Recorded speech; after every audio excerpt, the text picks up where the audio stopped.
How to handle a personal injury claim involving an elevator malfunction. Hello and welcome. Today we are going to talk about how to handle a personal injury claim involving an elevator malfunction. Elevators are a common part of daily life, whether in office building, apartment complex, hotel, or shopping mall. We really rely on them to work properly and safely. But when an elevator malfunctions, it can cause serious injuries. If you or a loved one has been hurt in an elevator accident, you may be entitled to compensation. Let's go through the step to file a claim in a clear and simple way. The first step is to seek medical attention. Elevator accident can cause injuries such as broken bones, head trauma, a spinal injury, and even internal damage. Even if you feel fine at first, some injury may take time to appear. Seeing a doctor ensure that you get the necessary treatment, and your medical records will serve as important evidence for your claim. Keep all medical documents, including test result, prescription, and doctor notes. Next, document everything. If possible, take photos or video of the accident scene. Capture any visible damage to the elevator, faulty buttons, warning sign, or anything that seems unusual. If there were other passengers in the elevator at the time, ask for their contact information. Witness statement can help confirm that the malfunction was not your fault. If the building has security cameras, your lawyer will make be able to request footage that capture the accident.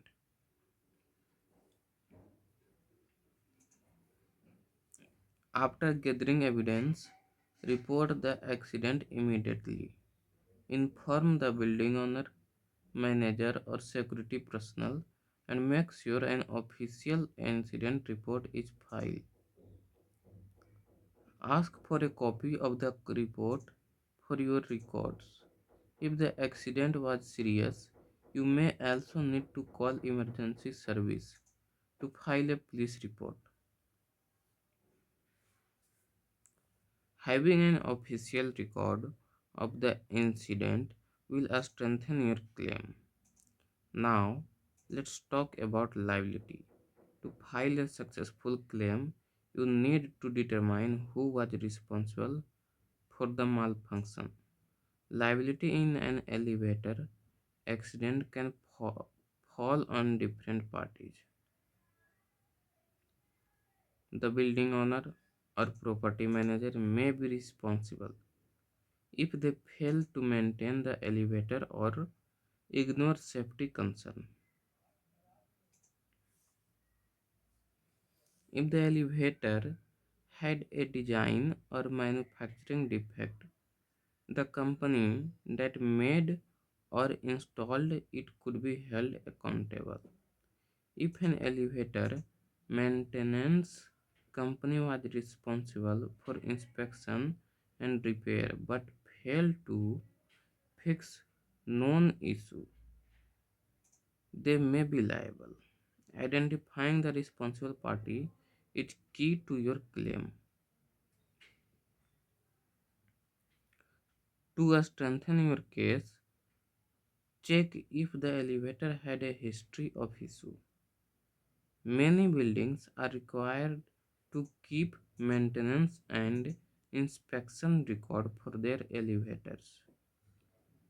Your lawyer may be able to request these records to see if there were past complaint, repair delay, or safety violation.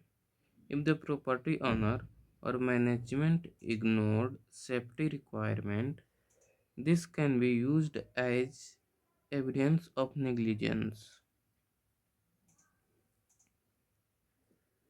Consulting a personal injury lawyer is highly recommended.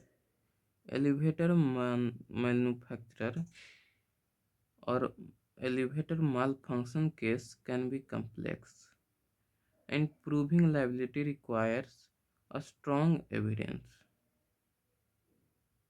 A lawyer can help gather additional proof, request maintenance record, and negotiate with the responsible parties or their insurance company. Many personal injury lawyers offer free consultation, so you can discuss your case before making any decision. After consulting a lawyer, the next step is filing a claim. This usually starts with a demand letter sent to the property owner, the maintenance company, and the elevator manufacturer or their insurance company. The letter should explain the detail of the accident, your injuries, and the compensation you are seeking. The responsible party may try to deny faulty or offer a low settlement.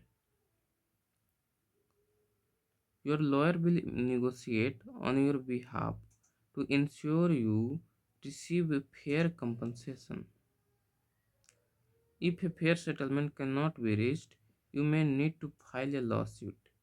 During the legal process, both sides will present evidence and your lawyer will argue when the responsible parties should be held accountable. Most personal injury cases settle before going to trial, but if necessary, your case may be heard in court. You may be entitled to compensation for medical expenses, lost wage, pain and suffering, and other damage. If the accident results in long-term injuries, you may also be able to claim future medical tools or cost and reduce earning capacity. If the building owner, maintenance company, or manufacturer acted negligently, you may be awarded additional damage. It is important to act quickly because personal injury claim has a time limit. This is known as the statute of limitation. In most cases, you have between 1 or 4 years to file a claim, depending on your estate. If you wait too long, you may lose your right to seek compensation. If you or a loved one has been injured due to an elevator malfunction, do not hesitate to take legal action. A personal injury lawyer can guide you through the process and help you fight for the compensation you deserve. Taking the right step can help you recover your losses and hold the responsible party accountable. To summarize it, if you were injured in an elevator malfunction, seek medical attention, gather evidence, report the accident, identify the responsible party, check maintenance record, and consult a lawyer, and file a claim as soon as possible. A legal expert can guide you through the process and fight for the compensation you deserve. Thank you for watching. If you found this video helpful, don't forget to like, share, and subscribe for more legal tips and advice. Stay safe and see you in the next videos.